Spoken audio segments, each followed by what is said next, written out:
Okay, thank you, and nice to see you all here. Wish it was in different circumstances, but however, Lisburn's my home patch, and somewhere I'm very proud of, and proud that you're able to be here. I just wish it wasn't to discuss these issues. Kelly has outlined a range of issues, and I agree with everything that she has said in respect of this, and the impact that it'll have on church organisations, uniformed youth organisations, all of those types of clubs, football clubs, that are taking young people away and engaging them in activities that are beneficial to them. All of those things will be detrimentally impacted. I sit in 2 schools, Board of Governors here in Lisburn, with over 1,000 children between them. Our schools would have to pay for these teachers to go through and do this licence, and education budgets are already incredibly stretched. And so why is it that this is being asked now by the department?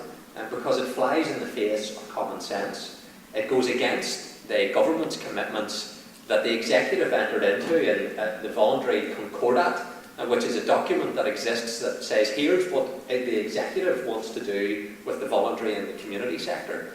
And within that it makes it clear that it's about removing barriers and actually enabling the voluntary and community sector to do more. And yet the Department of Infrastructure are proposing to do something that will have a significantly detrimental impact on the work that it carries out.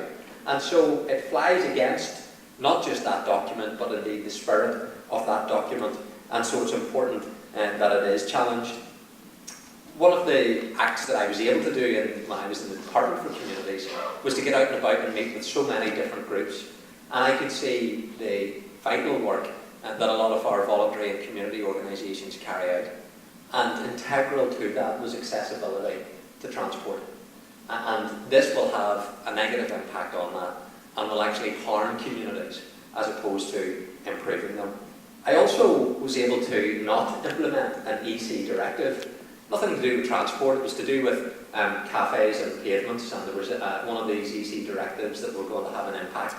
And I got advice from my officials to say, last week there was a vote, and people have voted to leave the European Union, and therefore this EC directive that you're being asked to sign off on, despite people being opposed to it, local government being opposed to it, I don't need to do it anymore. Because by the time there would be any infraction proceedings taken, we'd be out of the European Union. So I didn't have to sign that off, and that was the advice that I was given. So why is the Department of Infrastructure taking a contrary view to the type of advice that I was being provided in respect to the implementation of this EC directive? Another reason why I want to thank you good people that did vote to leave Europe, because it's these type of directives that have annoyed so many people for so many years.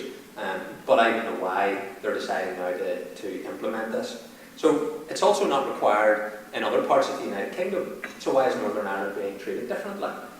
And the bottom line in all of this is, I wish that I or some of my colleagues were in the Department of Infrastructure, and a minister would be able to say to their officials, that's simply not going to happen. Because the people who elect us hold us accountable, and these are the policies that we're going to implement. And I don't believe for a second that this would be happening if there was a locally devolved administration. So what can we do? We can form a working group, we can form a delegation and make representation, but I think the best thing that we could do is to form an executive and take the responsibility to make sure this doesn't happen. That's what I think we should do, and do that today. In terms of where we go, we'll make that representation. Arlene Foster, I've been speaking to her about this issue. She has met with the head of the civil service, David Sterling, and made the case in respect of this issue as to why it shouldn't happen. So we're lobbying at the highest levels with officials, but again, officials are unaccountable, and it really is something that we should be taking these decisions upon. So 1st of November is coming soon.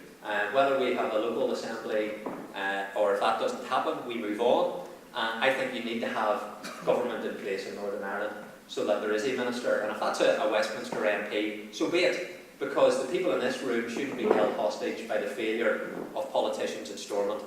But But ultimately, we need to have a minister in place. And if there's a Westminster MP takes up this position, well then we'll be able to use our MP's influence in London to be able to exert pressure, because those MPs are accountable, unlike the officials that are taking this decision. So we're with you, we support you, action needs to be taken, we will stand with you in this fight, but we need to have elected politicians being responsible for these actions, not unelected officials that are going to do harm to our community.